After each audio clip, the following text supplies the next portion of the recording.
കൂട്ടുകാരെ നമസ്കാരം. ഇന്ന് ഞാൻ പറയാൻ പോകുന്നത് കൊച്ചേട്ടൻ എഴുതിയ അഹിംസയുടെ ആൾരൂപമായ ഗാന്ധി എന്ന പ്രസംഗമാണ്. അഹിംസയുടെ ആൾരൂപമായ ഗാന്ധി 156 വർഷം മുമ്പ് 1869 ഒക്ടോബർ 2 ഗുജറാത്തിലെ പോർബന്തറിൽ പിറന്ന മോഹൻദാസ് കരംചന്ദ് ഗാന്ധി എന്ന മഹാത്മാജിയുടെ ഓർമ്മ ഇന്ത്യ എന്ന ഉപഭൂഖണ്ഡത്തെ മാത്രമല്ല, ലോകത്തെ എല്ലാ സമാധാനകാംക്ഷികളായ സഹോദരങ്ങളുടെ എല്ലാ ഹൃദയങ്ങളെ ത്രസിപ്പിക്കുന്നുണ്ട്. കൂട്ടുകാരെ, ഒക്ടോബർ 2 ഗാന്ധി ജയന്തി, മഹാത്മാഗാന്ധിയുടെ ജന്മദിനം. ലോക മനസ്സിൽ സത്യത്തിൻ്റെയും അഹിംസയുടെയും ആൾരൂപമായി ഗാന്ധിജി ഇന്ന് വീണ്ടും ഉയർക്കുകയാണ്. ജനകോടികളുടെ മനസ്സിൽ ഗാന്ധി എന്ന സമാധാന സന്ദേശമായി. ലോകം കാണാൻ കൊതിച്ചുറങ്ങിയ ഒരു സുന്ദര സ്വപ്നമായിരുന്നു ഗാന്ധി. രാജഭരണം ആവരണമണിയിച്ച ഇന്ത്യയുടെ ചരിത്രത്തിലൂടെ വ്യവസായ കണ്ണുമായി നുഴഞ്ഞുകയറിയ വിദേശ ശക്തികളെ ഇന്ത്യൻ മണ്ണിൽ നിന്നും തുരത്താൻ പിറവിയെടുത്ത ഒരു പ്രവാചക ജന്മമാണ് ഗാന്ധി. നിങ്ങളെ ഞാൻ അക്രമം പഠിപ്പിക്കുന്നില്ല, കാരണം അതിൽ ഞാൻ വിശ്വസിക്കുന്നില്ല. എന്നാൽ ജീവൻ പോയാലും ആരുടെ മുമ്പിലും തലകുനിക്കാതിരിക്കുന്നത് എങ്ങനെയെന്ന് നിങ്ങളെ പഠിപ്പിക്കാൻ എനിക്ക് സാധിക്കും എന്ന് പ്രഖ്യാപിച്ചുകൊണ്ടാണ് മുന്നിൽ ഉദാത്തമായ മാനുഷിക മൂല്യങ്ങളുടെ ചലിക്കുന്ന മന്ദിരമായി ഇന്ത്യൻ നാഷണൽ കോൺഗ്രസിൻ്റെ മുൻനിര പോരാളിയായത്, സ്വാതന്ത്ര്യ സമരത്തിൻ്റെ മുന്നണി പോരാളിയായത്. ഹിന്ദുയിസവും ജൈനിസവും ക്രിസ്തീയതയും ഏറെ സ്വാധീനം ചെലുത്തിയ ഗാന്ധി മനസ്സിൽ ഭഗവത്ഗീതയും വിശുദ്ധ ബൈബിളിലെ അഷ്ടവാക്യങ്ങളും ദേവസ്വരമായി.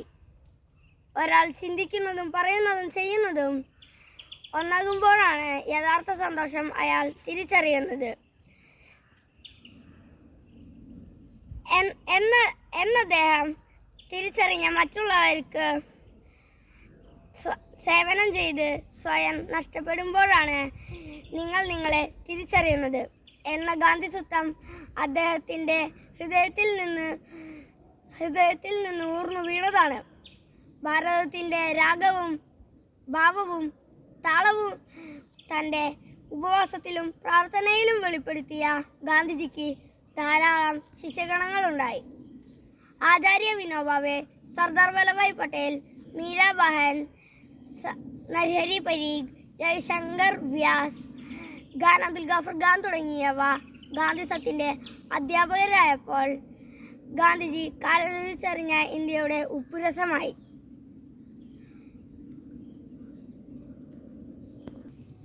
ഗാന്ധി ജയന്തി നമുക്ക് സേവന ദിനമാണ്. മുൻപ് ഇത് സേവനകാലമായിരുന്നു.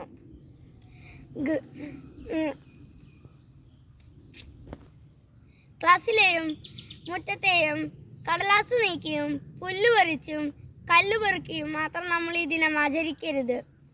ഭാരതീയൻ്റെ വളർച്ചയുടെ വഴിയിൽ തടസ്സമായി കിടക്കുന്ന എല്ലാ ഛിദ്ര വാസനയുടെ മാലിന്യങ്ങൾ